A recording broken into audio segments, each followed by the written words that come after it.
Tonight, a $30 a week wage rise for the country's lowest paid workers.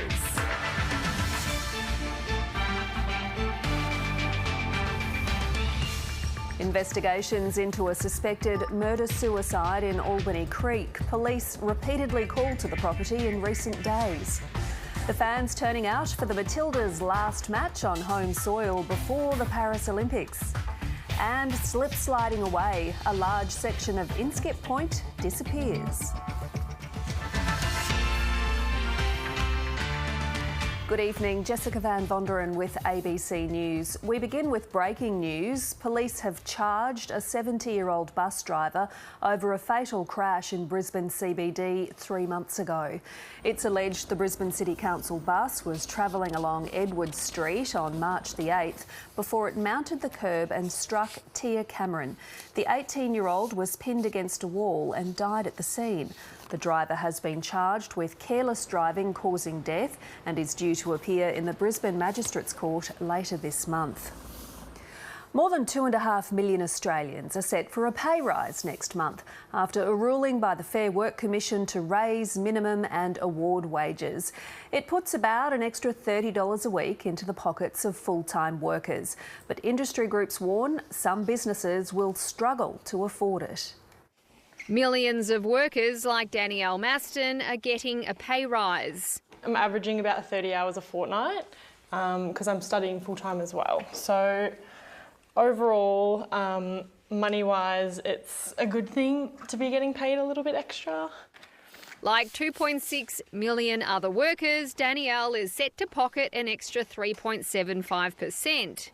From next month, the minimum hourly rate is rising from $23.23 to just over $24, or about $33 extra a week to almost $916 for full-time workers.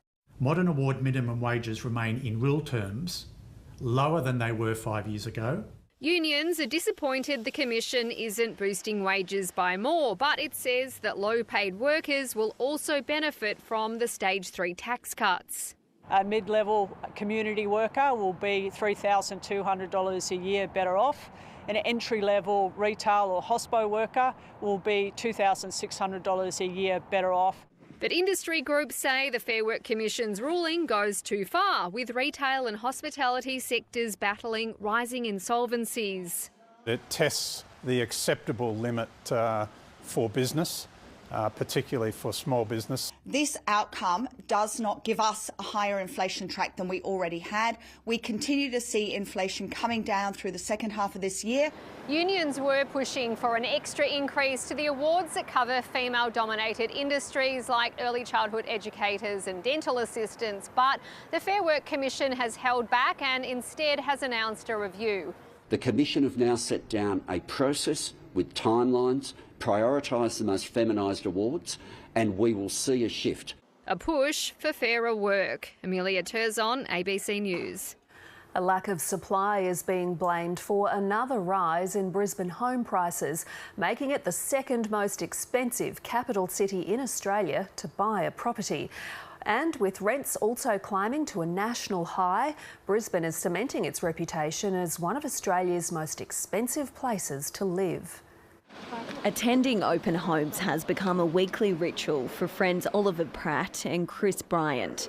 They're keen to buy into the housing market, but realise they may not be able to do it alone. That's what we're kind of getting towards. It's just like seeing if we can pull our money together, see if we can go in together, a bit of a share situation instead. The 22 and 24-year-olds were among more than 80 people who turned out on Saturday to inspect this 3-bedroom property at Toowong. It's priced at over $950,000. It's stock levels. That's what's putting pressure on the prices to go up. And there's no relief in sight. We don't see an increased amount of properties coming on because there's no more people looking at selling. New data from CoreLogic confirms Brisbane is now the second most expensive capital city in Australia to buy a home, with the median price $843,000. Since the start of the pandemic, Brisbane home values are up almost 60%. So that's more than 5 times the increase we've seen across Melbourne in the same period. Experts warn prices will continue to rise until more houses become available. That's why we're focused on building more homes faster.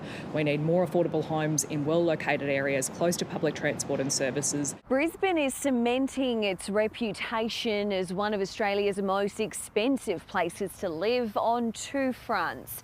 Not only did house prices jump by 1.4% last month, but new data reveals median rent prices are the highest in the nation. Queensland Council of Social Service says homelessness support has surged by more than 30% in the past year, with around 150,000 households unable to afford housing.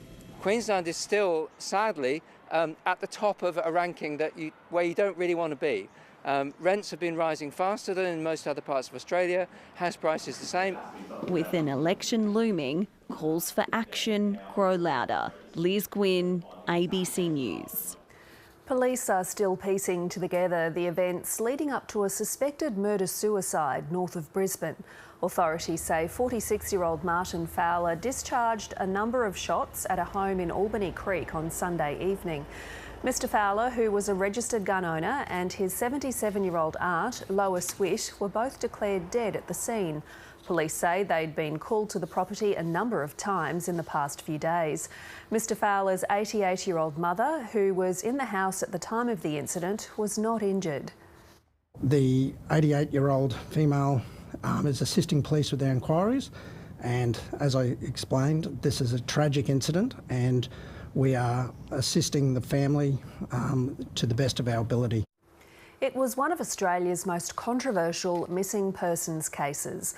More than 2 decades after she was thrust into the international spotlight as the girl in the cupboard, Natasha Ryan has died suddenly, aged 40, in her hometown in central Queensland. Friends and supporters want her remembered for the woman she became, rather than her troubled past.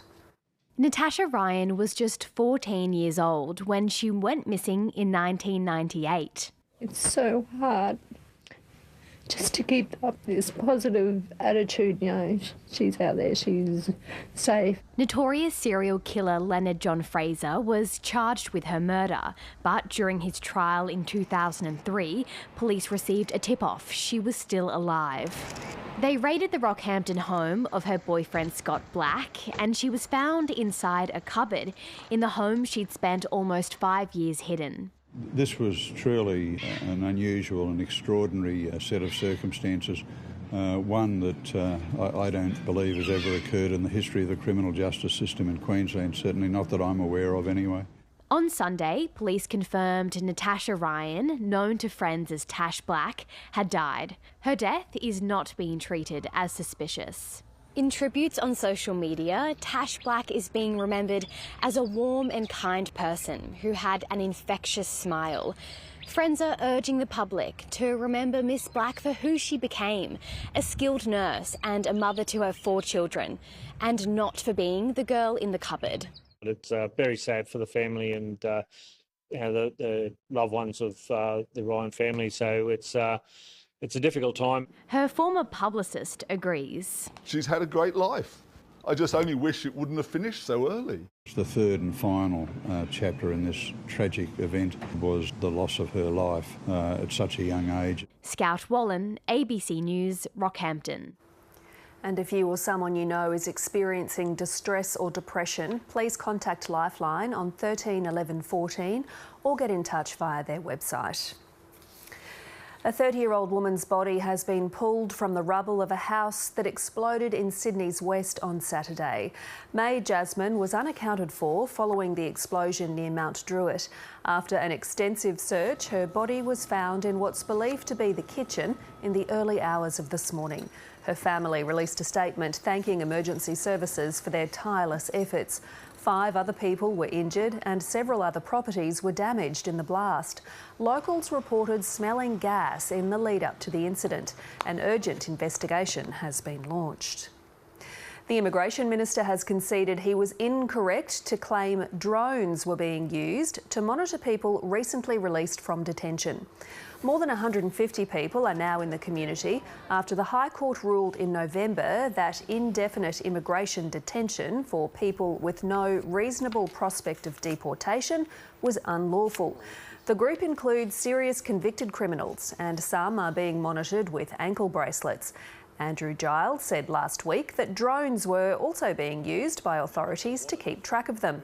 After days of questioning and stonewalling by the government, he's now said that was wrong. I relied on information provided by my department at the time, which has since been clarified. Members on my left. As part of the work monitoring and supporting community safety, Operation Aegis draws on information from a range of sources using different technologies, including aerial open source and other imagery through their work with state and territory law enforcement bodies. Former Treasurer Josh Frydenberg has put to bed speculation he might make a late run at his old seat in Melbourne. It would have meant dumping the female candidate already chosen, and some former colleagues were warning against it. Here's political reporter Tom Lowry. Back to the campaign trail. I'm so excited to be out here today campaigning in the Kooyong community. Amelia Hamer, still the Liberal candidate for Kooyong, as Josh Frydenberg's flirtation with a comeback fizzles. I think Josh is a fantastic figure in the party, but I'm the candidate for Kooyong and I intend to continue standing. All morning, the former Treasurer's former colleagues weighed up his possible return. The Liberal Party in Victoria should do all that it can to ensure that we attract Josh Frydenberg back in to stand in Parliament. Josh would be silly not to be looking at the new boundaries and not be reconsidering his decision last year not to recontest. The party has already pre-selected Amelia Hamer. Amelia is a highly qualified young woman. The division has pre-selected a young, capable, hardworking, intelligent woman. And I think Kooyong is certainly in play, and Amelia is an excellent candidate. Some others around the party were a little more direct. Women are not collateral damage for Josh Frydenberg's regrets, and they shouldn't be treated as such. Josh Frydenberg himself put the speculation to bed, posting to social media, "I am not rushing back to politics. My position on contesting the next election remains unchanged." This story ends where it began only a day ago, but we did learn two things along the way. Some in the Liberal Party see a need for a figure like Josh Frydenberg to return, while others see offering young, talented and female candidates as a much more pressing concern. In Kooyong, at least, those in the second camp have carried the day. Tom Lowry, ABC News, Canberra. The United States is continuing to press Israel on the Gaza ceasefire proposal outlined by President Joe Biden last week. Hamas is yet to give an official response to the three-part plan that would begin with a 6-week pause in hostilities. There would be a surge of humanitarian aid, as well as the exchange of some hostages for Palestinian prisoners. Israel has accepted the framework deal, but there's been vocal opposition from some government members. This was an Israeli proposal. We have every expectation that if Hamas agrees to the proposal, as was transmitted to them, an Israeli proposal, that Israel would say yes. Mexico is set to elect its first female president. Former Mayor of Mexico City, Claudia Sheinbaum, has a crushing lead over her nearest challenger and has claimed victory with more than half of ballots counted. She's promised to give the National Guard greater powers and create programs to help young people avoid gangs. Her toughest challenge will be curbing violent crime. 2 people were killed at polling booths on voting day, with dozens of candidates assassinated during the campaign for the elections. The Fair Work Commission has ruled freelance journalist Antoinette Lattouf was sacked by the ABC partway into a radio hosting job in Sydney last year. It paves the way for her to pursue the broadcaster for unlawful termination in the federal court. The ABC maintains it acted properly because Ms Lattouf did not comply with a direction about her social media use. Flanked by lawyers, Antoinette Lattouf took on the ABC in the Fair Work Commission earlier this year, claiming she was unfairly dismissed because of a social media post about the war in Gaza. The case has attracted protesters, both against and in support of the presenter. Free, free Gaza! Today, the Commission has ruled Ms Lattouf was sacked. She was hired for 5 days in December, but was taken off air on day 3. Ms Lattouf claims the ABC told her she'd breached social media policy, with this post on her personal Instagram, reshared from a Human Rights Watch account. The ABC argued Ms Lattouf was not terminated because she was paid for her remaining shifts. But the Commission's Deputy President, Gerard Boyce, has rejected that. The applicant was not allocated any further or other work to perform, and she was asked to politely leave sooner rather than later. Ms Lattouf has released a statement. I am bitterly disappointed that I was fired for posting a fact the ABC itself was also reporting. The truth isn't always convenient or comfortable, but it doesn't stop being factual. Today's decision paves the way for Antoinette Lattouf to pursue the ABC here in the federal court. Her lawyers have already filed a second case, arguing the ABC breached its enterprise agreement by firing her without notifying her in writing. Today's decision didn't rule on whether complaints about Ms Lattouf from pro-Israel lobbyists led to her sacking. In a statement, the ABC says it acted on the basis of a belief that Ms Lattouf had not complied with a direction about her social media use, and it will continue to defend the matter in the federal court. Isabel Rowe, ABC News, Sydney. When it comes to gender equity, becoming a surgeon remains one of the final frontiers for women. For one teenage patient, the neurosurgeon who provided her vital treatment has become an inspiration. And a warning, this story includes vision of brain surgery. In a Brisbane operating theatre, a skilled team led by neurosurgeon Dr Amelia Jardim is carefully repairing a teenager's brain.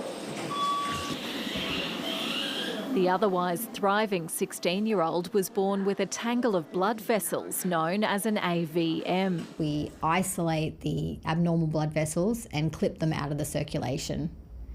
And once that's all done, we put the bone back and close up and get her awake and off the table.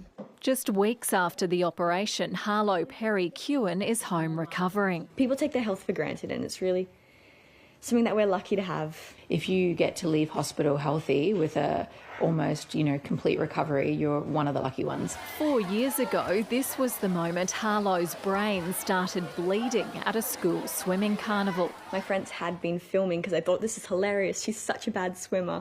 I was miles behind everyone else. The other race had started. It was awful. Yeah, you're literally having an aneurysm as you dive into a pool. Things could have gone really bad. Her mother braced for the terrifying worst-case scenario. She might not ever walk or talk again.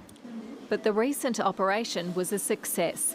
The family is forever grateful to Dr Jardim. And it's very inspirational for me as a young woman to see a very successful, very down-to-earth, very charming woman being so successful. The paediatric neurosurgeon is a mother of 3 young children and an inspiration in her field. About 17% of the college is female neurosurgeons. So I think it's really important to be visible and show other young girls out there that you can be a surgeon, have a family, have a good life. The on-call's not too bad.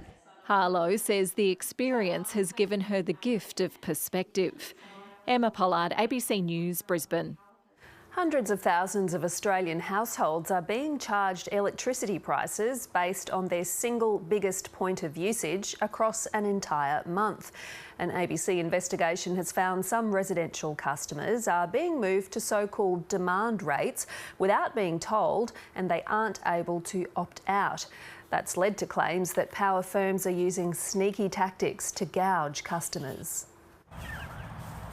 At home among the tall trees and his animals, Steve Gale has little to complain about. He moved to his hobby farm on the New South Wales mid-north coast more than a decade ago, seeking the simple life. We're Sydney refugees and we wanted a tree change. One part of his life that's not getting simpler, though, is his electricity bills. The retired mechanical engineer is bothered by their growing complexity. Chief among his complaints is a little-known pricing scheme called a demand tariff. It works by taking his single highest point of demand for electricity from the grid and applying that rate across an entire month. And it's levied on top of consumption and daily service charges.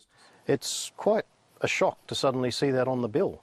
That wasn't advertised on the website. Steve is not alone. In New South Wales, close to a quarter of households have been shifted onto time of use or flexible tariffs. In South Australia, it's over 40%. Fuelling the shift is the mass rollout of smart electricity meters, which regulators want installed on every Australian home by the end of the decade. If we were to do nothing, the cost of the grid would be higher. While retailers acknowledge there are problems with the rollout of smart meters and the tariff reforms they enable, they say using the grid more efficiently will be crucial as the energy transition gathers pace. But critics say the changes are being handled so poorly, they're often hurting consumers and putting at risk many of the supposed benefits. I think it's really quite an appalling failure of the system. Steve says the lack of notification or education for consumers is particularly damning. It's almost arbitrary. If people have got no control over their peak demand, then they're just going to get slugged. It's a penalty, a stick without a carrot. When the grass for consumers isn't always greener. Daniel Mercer, ABC News. To finance now, and Australian house prices increased almost 1% in May to be more than 8% higher in the past 12 months. Here's Alan Kohler. Apart from the fact that Brisbane now has the second most expensive houses in the country after Sydney, 8% dearer than Melbourne, the other big news in housing is that Adelaide and Perth are surging, while prices in Hobart and Darwin are falling. And the other thing worth noting is that Sydney's median price is 37% higher than Brisbane's, and that's an incredible difference between the number 1 and number 2 markets in a country. Here's a graph of monthly changes showing that Perth is setting the crackingest pace at the moment. And here's a chart of the change over 5 years, which shows that Adelaide is in front. Now, the percentage rise in Adelaide is twice that of Sydney and more than 4 times that of Melbourne. And for my last chart on this subject, we hear a lot about housing approvals and completions being well down, which is true. But while those numbers do eventually flow through to housing values, what really matters is the supply of existing homes right now. And listings of those have fallen 30% in 5 years and are now well below average. The share market went up 0.7% with big gains by banks. Jewellery retailer Lovisa said it had hired the CEO of Smiggle, John Cheston, as its new CEO, but he's given Smiggle 12 months' notice. The existing CEO of Lovisa, Victor Herrero, is famously the second highest paid CEO on the ASX, on $30 million last year. Now, he's going to stay on for a year for a measly $2 million, and his replacement will be paid $2.35 million, or 47 times today's new minimum wage. But despite the cost saving, Lovisa's share price fell 10%. Global markets all rose, commodities all fell, and the Australian dollar didn't move. And that's finance. Coming up on 7:30, should children under 14 be banned from social media? We've seen a spike in childhood anxiety. We've seen massive growth in young people's depression. Knowing how the brains are wired to use it compulsively, it just got too hard to manage. Anyone who thinks that teenagers are not savvy enough to figure out how to get around something like this, I think is kind of kidding themselves. 80,000 fans are expected tonight to see the Matildas play in their last match on home soil before the Paris Olympics. ABC Sport reporter Amanda Shalala is at Stadium Australia. Amanda, this friendly against China looks to be another sellout for the Matildas. Jess, this will be the 14th consecutive home match that the Matildas have sold out, which is quite remarkable considering that it is just a friendly. The last time that Sydney siders got to see the Matildas was during last year's absolutely iconic Women's World Cup, and it was that semi-final loss to England, so fans will be hoping for a better result tonight to send them off in style, and the fans say they're really excited to see their heroes. It's the event of the year, and we're here to support Matilda's last game on home soil before they go off to Paris. Woo! We love the Tillies. Go the Tillies. Go the Tillies. Future Matilda over here.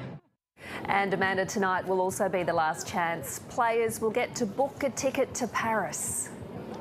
Coach Tony Gustafsson will name his final 18-player squad for the Paris Olympics tomorrow morning, and he has said that 4 spots are still up for grabs, so it's really crucial for those players on the fringe to show their stuff tonight and show they deserve to be there on the plane. Tonight's also a very special occasion for veteran goalkeeper Lydia Williams. She will retire from international football after the Paris Games, and tonight is her final match on home soil, and to honour that, she has been named to start in goals, and she's been named as the captain as well. Hopefully it's a great send-off. Amanda Shalala, thank you. If the skippers of the Maroons and Blues can agree on one thing, it's that it wouldn't be a State of Origin series without a storyline. It's undeniable James Tedesco's sensational axing from the Blues dominated headlines. Now he's back in the side. Even Queensland admits they're happy to see the veteran fullback return. With Origin Week underway, the Maroons enjoyed one last day of Gold Coast sun, well rested for their trip across the border. The Blues camp has been anything but restful. Yeah, look, it just feels like that's the rollercoaster of Origin. It feels like there's always these sort of storylines each year. James Tedesco replaces injured debutant Dylan Edwards 1 week after the veteran skipper's sensational axing. He's exactly how you'd expect him. He's come in all class. He's still a leader in his own right, and yeah, look, he'll go out and do a wonderful job for us on Wednesday night, as will the team. So we're looking forward to it. Edwards was all smiles despite the drama. Probably would have been easy to go and just hide away at home there for a couple of days, but still fronting up, still doing his job for the team. Tedesco's inclusion hasn't rattled the Queenslanders. He's going to do a great job for him. We're certainly not going to underestimate him or any of the New South Wales players, so I guess it just adds to the theatre of Origin. Daly Cherry Evans admitting he's happy to see his rival return. It's been a crazy 48 hours for Teddy, but he's someone who's done the job well for them before, so we'll be on high alert for Teddy. I'm sure he'll come out with a point to prove. The Maroons want to make a statement too. Selwyn Cobbo's use on the bench is still in doubt. At the end of the day, the way we've trained, we're very clear on how our bench is going to be used. All will be revealed on Wednesday. Chloe Shimicki, ABC News. Weather now with Jenny Woodward. And Jenny, some drama on the beach today. Yes, Jess. While it was a beautiful day at Inskip Point, north of Rainbow Beach, holidaymakers got more than they bargained for as a portion of the beach collapsed into the ocean. Just before midday, traffic stopped as a section of the picturesque coastline caved in. Now, the popular camping spot has become notorious for near-shore landslides over the past decade. The phenomenon occurs due to the fast-moving currents alongside the beach that eat away at the sand beneath the surface. And just to the north, the sea was sparkling at Gari too, where Sue was taking in the views as the ferry came in. On the Gold Coast, Robert snapped the glassy conditions over the water at the aptly named Clear Island waters. And on the weekend, David was enjoying the weather at Flying Fish Point, which is near Innisfail.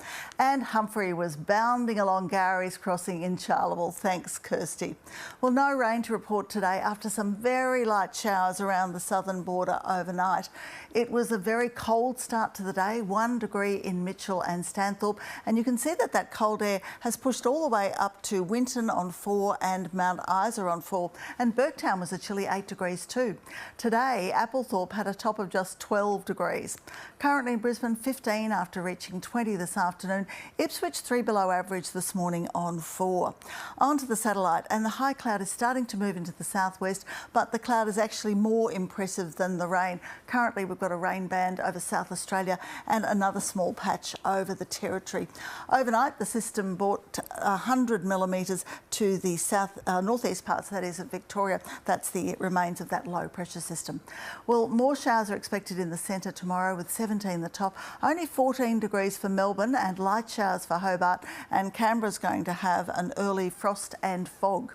Onto the chart, and the cloud will thicken tomorrow and we'll start to see some isolated showers coming through the southwest, but the line will move quite quickly and clear the coast by Friday. Now, it's weakening as it comes east, so falls of 5, perhaps 15 millimetres are possible inland, but much lighter falls about the southeast coast, and we'll have cooler, colder weather before and after the trough. Let's Let's check forecast now, and in the north we've got the chance of some showers about the Eastern Cape and the southwest parts of Mount Isa, but otherwise mostly fine and sunny, 8 to 23 in Mount Isa. Partly cloudy over the southwest with the odd shower about. It'll be cloudy in the Maranoa and Warrego too, but some frost and fog areas about the central parts, particularly in the southeast, and then a sunny day. Early fog and frost about the southeast too, but then a sunny day with light winds, 1 to 2 degrees inland, although Toowoomba can expect 5 and then a top of 16. And we've got tops of 20 to 22 along the coast. For Brisbane, mostly sunny. The westerlies are going to ease by morning, 9 to 21 degrees in the city, down to 4 overnight in 5, that is in Ipswich and Beaudesert. On the bay, west-northwesterlies at 10 knots, and we've got seas under a metre. And Jess, that's the weather for tonight. We've got just a shower or two coming through, 1 or 2 millimetres, but mostly sunny skies. All right, Jenny, thank you. That is ABC News to the moment. Thanks for your company tonight. There's more news on our website. Stay with us for 7:30.